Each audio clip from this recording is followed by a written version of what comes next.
Presence, a movie made by Neon.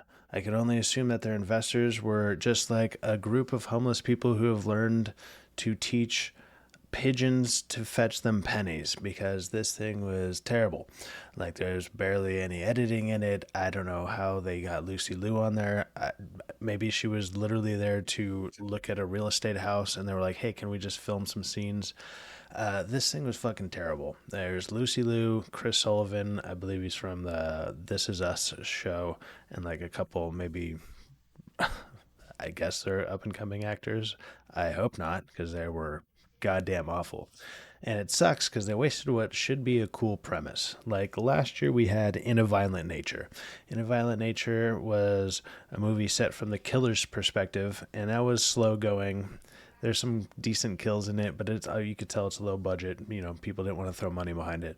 This one is supposed to be from the perspective of the ghost, and this is going to be one of the first times, and I'm hoping one of the only times I ever do this. I'm going to go ahead and ruin the fucking ending for you because and again, I don't like telling people not to go see a movie, but this month has been terrible.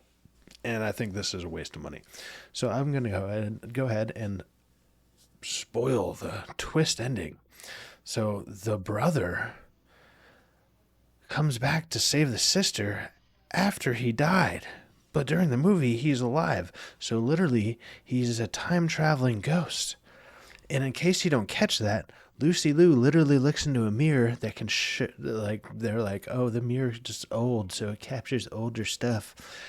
And she's like, he was here the whole time, in case you're too fucking stupid to get the one little twist that's in there.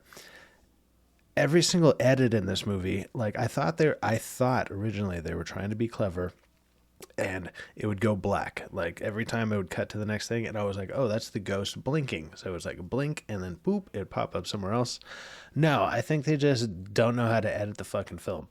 I was hoping for something to be clever. It wasn't. The ending, he literally runs after the bad guy. Like he runs upstairs. His own ghost awakes him to go stop his sister from getting murdered. Jumps into the guy and runs out the window, and he doesn't do anything about it. Like, so he wakes himself up to kill himself again and doesn't change a thing or anything like that. It's like, you were here the whole time. Well, then he's retarded. Everybody in this is retarded. The dialogue is fucking awful. I I can think of like a thousand different more fun ideas to do with this kind of a concept. You know, have the family, each one of them is scheming to do something, and the ghost is either trying to help somebody or maybe they're there for revenge. Maybe they're like, there's so many cooler things. Like just that premise alone, I was like, this could be interesting. No, time travel ghost. That's There you go. The time travel ghost. For fuck's sakes, like the worst part is like if you go and you read some of these reviews out here, like I'm just gonna go ahead and read this. It did something different. User reviews and IMDb. This is why I can't I can't like trust this shit anymore. Not what you expect from the trailer. A good strong ghost story. This is not a strong ghost story. This is fucking awful. Most reviews are missing the twist. There's no goddamn twist. The twist is that he's a time traveling fucking ghost. That's so stupid. Had potential. Oh, here we go. A 1 out of 10. This is the lowest you can get. This is what I agree with this. Do not go see this. Don't waste your time. Do not waste your money. It's an hour and 25 minutes, and it feels a lot longer because the pace is terrible. The dialogue is terrible. There's nothing interesting to keep you going. And the couple ghost things in it, you would almost think like should be on the like Paranormal Activity had better ghost stuff going on with like a, almost a found footage looking thing.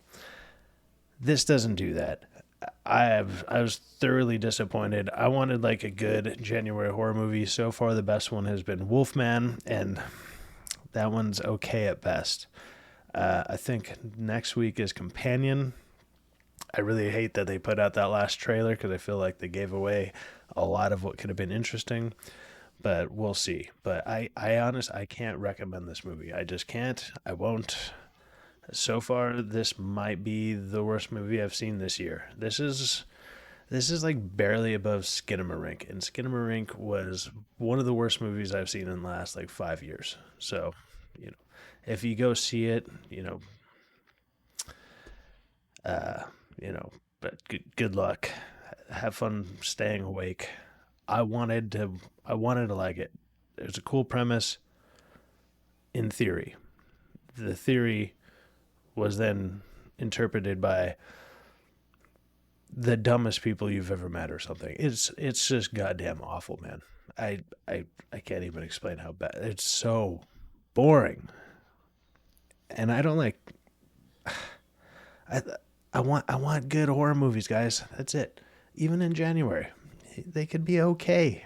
Give me fives and sixes. That's fine. This is an absolute waste of time. Anyways, you guys have a good one. Have a good night. Catch you on the next one. I might do a stream tomorrow. I probably will do a stream tomorrow. Thanks for watching this. Peace out.